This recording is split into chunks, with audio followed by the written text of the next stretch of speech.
Catus, Maximus here. This is going to be a quick, more or less table review of the Harbor Freight Bauer impact wrench, just because it's a little difficult for me to really show the performance of impact wrenches. I don't have a torque tester, and this is a bit big just to run some simple bolts into wood. Anyway, I'll do my best, and at some point in the future I'll do like a big impact wrench comparison or test or something when I have a little better resources. Part of the deal with being a small YouTuber. Part of the other deal with being not wealthy is I wasn't going to buy this for the 90 bucks that they wanted on normal price. Introductory price was 80 bucks. And Harbor Freight's having some pricing issues because this actually even rang up as its $90 price. That's what it is on the shelf. But I did get this used, or as an open box, and I did want to mention, like with the Bauer right angle super hog drill, is that every month, first thing, these tags still show the introductory price of $79 or 80 bucks, even though they're 90 now, which is kind of sad. But every month that it sits on the shelf, Harbor Freight continues to drop the price, and so I'm reviewing it at the $51. And I think it's okay for a $50 impact wrench. It's certainly way cheaper than Harbor Freight's cordless impact wrench, the Earthquake XT, which I also have picked up, I guess, more than a year ago. Same thing. This had been sitting around on the shelf, actually had been bought and returned, I think, a couple times before I finally picked it up for like just over $100.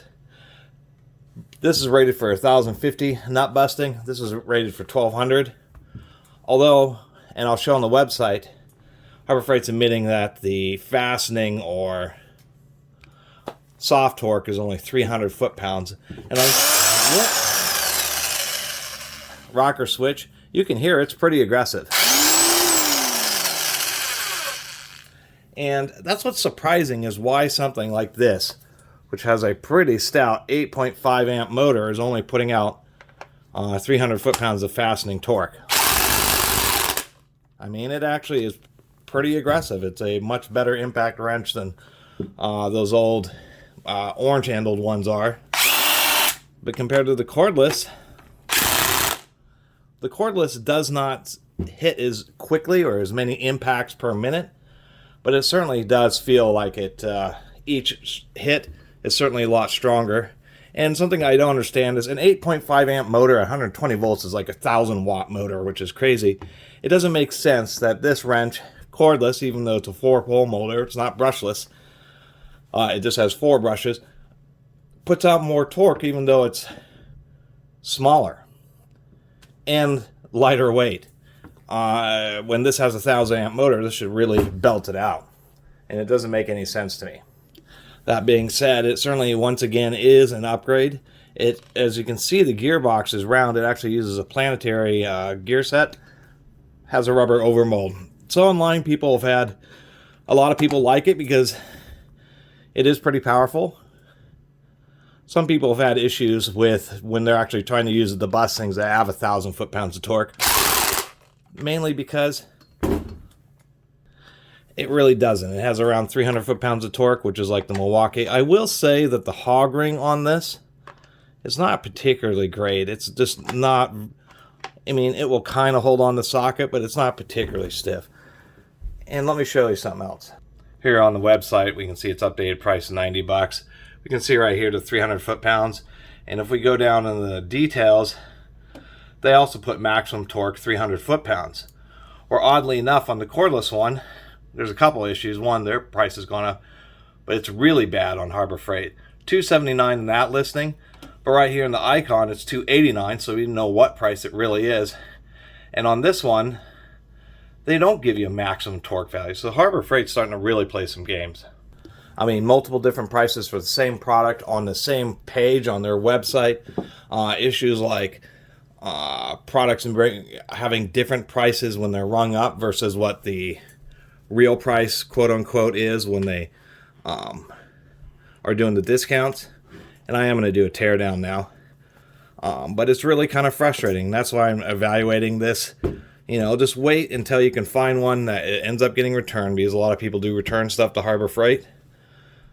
Oh, it's interesting. There's actually little alignment posts to go into these slots, and then this is just held on by an undercut right here. If you drop this and it ever breaks, this is going to be the stress riser where the gearbox is going to want to crack on it.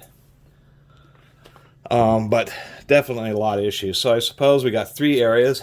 It is a single piece motor housing. They'll try to make it a little bit better. They could have put like an LED or something there, even though it's corded. That still would have been a nice touch. So we'll see what the switch is rated at. And then we'll take a look at the electrics in the back of the tool. One thing people mentioned, a lot of reviews, a lot of sparking. I will, I don't take that, I'm trying to figure out how to say it, but on this particular tool, you have the vents right in the back, so it's very easy for you to see the sparking coming off the brushes. And on impact wrenches, when they're impacting particularly brush type and corded ones, that causes actual vibrations in the brushes to bounce around, and they will emit more sparks as it's impacting. And actually, I have a couple of Milwaukee corded impacts, which I really like. They're some of the best, and not the most powerful, but the best built. And the brushes are actually chipped up in both the Milwaukees I have. Corded impacts really just cause the brushes to bounce around all over the place. So I did want to mention that. But I don't smell excessive ozone. And some people have had real issues where apparently it's like fireballs in the back of it. This one seems to be reasonable for what it is. Anyway, these screws don't seem particularly great. They're not fitting. These are not Japanese industrial standard. As far as I know, Japanese industrial standard screws, one of the little areas here will have a dot stamped into it. Make sure that your tools are unplugged. Now, is this something you can take off? I don't think this is something that comes off until you remove the motor. Let me see here. That's real special. It appears to be kind of trapped by the gear case, and I just can't get this thing to release. And I believe it's partially held on by the gear case, which means you have to pull off the gear case just to swap out the motor, or replace a power cord, which is certainly very annoying. So let me do that. All right, we'll pop this gearbox off. I will give them credit. Those are some pretty long and pretty heavy-duty screws. They're socket edge cap screws. And no, I think I'll do it this way. Pop that out. We do have an O-ring to try to prevent grease from coming out the front. Just a standard bushing. It is not a molybdenum type, I hate saying that word, molybdenum type grease. We can see it's just a real simple basic grease. Real simple thrust washer there. Here's our anvil. And then, since this is so greasy, if I can get this out of here, it is an interesting design because they have a little bit of an extra ring. This is like press fit in here. They do have an O-ring here. You can see the overspray of paint, so that's a little bit cheesy. I should mention, yes, there is a notch here in the bottom of the gear case, so you do have to remove it in order to get to replace the power cord, which is, once again, pretty annoying. But God, this thing, I was prying on it a little bit, and it just doesn't want to come out of there. So I'll pull the brushes and pull the whole motor, see if there's some screws in the back. Pretty simple in the motor department. Clock springs to hold the brushes. They do have copper wires and brass guides, so that at least does bode somewhat well. Otherwise, the motor seems pretty standard grade. The insanity continues. I was still trying to get this off. Turns out that there's a little hook on the back part of the gear case that hooks into this to make sure, I guess, the front of the handle doesn't loosen around. But you actually have to just basically pull out, not just the gear case, you got to pull out the entire motor and everything to be able to change the darn power cord. It doesn't have much in the way. I guess they're relying on an integrated pinch to hold the cord in. At least they do have a little block there. Easy to just put the wires in when you are replacing it. Here's our switch. It's rated for 1.5 horsepower, 20 amps at 125 volts. It has a separate rating down there of 18 amps, but that is actually a well-rated switch. That really is a pretty heavy-duty switch, so at least they have that going for them. And instead of using, they have this really odd setup where they just have these little plastic posts, and then they just crimp these fingers on these plastic posts. That's all that's holding the switch in. Obviously, as you use this and you rock this back and forth, that's going to start wearing, and eventually the switch will actually start becoming loose in the machine. And that's not going to be the easiest thing to actually fix. I mean, the ultimate way to fix this is to take the switch out, cut these nubs off, drill a hole all the way through, and then, you know, run a custom screw or something. But that's not boding super well. Here's a little, and there's our field. You know, pretty simple. But this whole assembly seems to be basically press fit together. There's no retaining screws or anything. It's just everything's been, this whole carriage is riding on a bearing that's inside here, and then the motor has a separate bearing on the front and back. We can see that this back bearing is just metal shielded. You can get, you know, many companies will just either be shielded or just open in the back because it sits in this closed recess, so it's protected. But usually on one side, this exposed side, they'll put a rubber seal, and this is not rubber sealed. We can see it just has folded, crimped, not stamp welded. They did put a little bit of extra protective string right there, a decent amount of lacquer. I always forget the term of the, you know, the plastic that they dip motors in, but that seems to be halfway decent.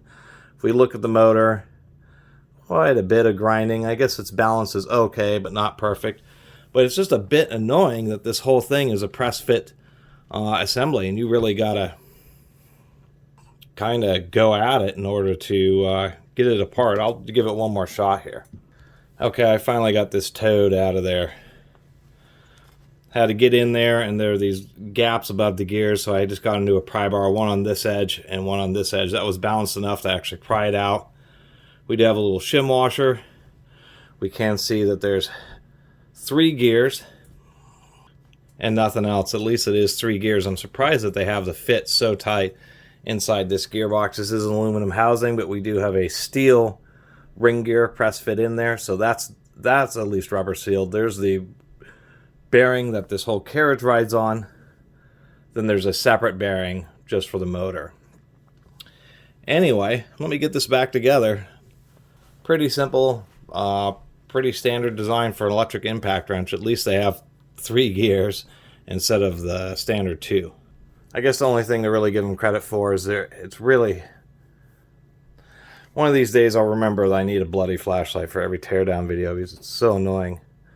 You can see that they pressed a ball bearing down into the end of this. So as this is impacting, it's just reducing a little bit of friction. And surprisingly enough, they have like a relief right here, I think, for a little bit of oil or grease to get into this wear surface, but we can see none has made it.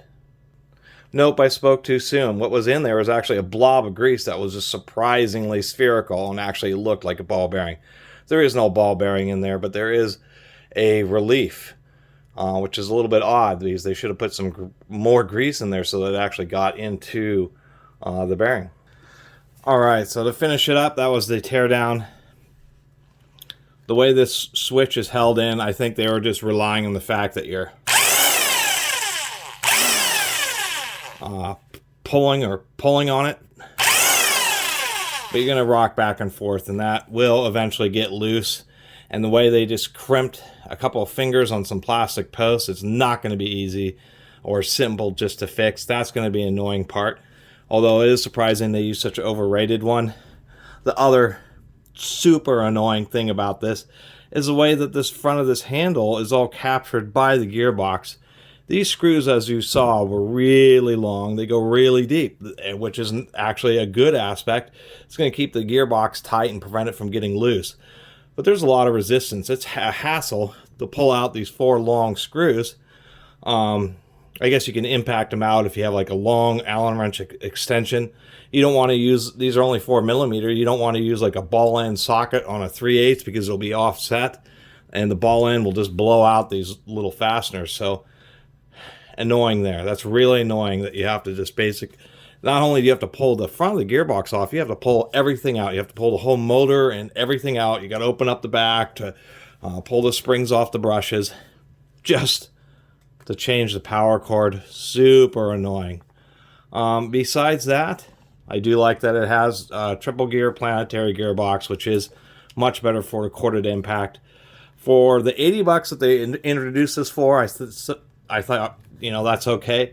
For the $90, you know, generally speaking, I think it's okay for the $90, but not anything to write home about. It's only, you know, I think it's only like $30 or something, $40 more than their basic impact wrench, and this thing probably has at least twice the power. So this is the best corded impact the Harbor Freight's ever had. Too bad it's still weaker than their cordless one, although it's a third the cost of their cordless one. And I think that's kind of what they're banking on, is you'll see this huge price on the Earthquake XT, and you'll just go for the corded one instead. And I think for a lot of people, changing lug nuts, kind of basic stuff, this will actually work and generally will hold up. Apparently you can get parts from Harbor Freight, like if the fingers of the anvil fails. Other than that, not a whole lot else to say, besides the fact that the hog ring could be a lot stronger. Anyway, I really appreciate everybody who's been watching and subscribing, and if you haven't subscribed, please do. Till next time, Catus, Maximus out.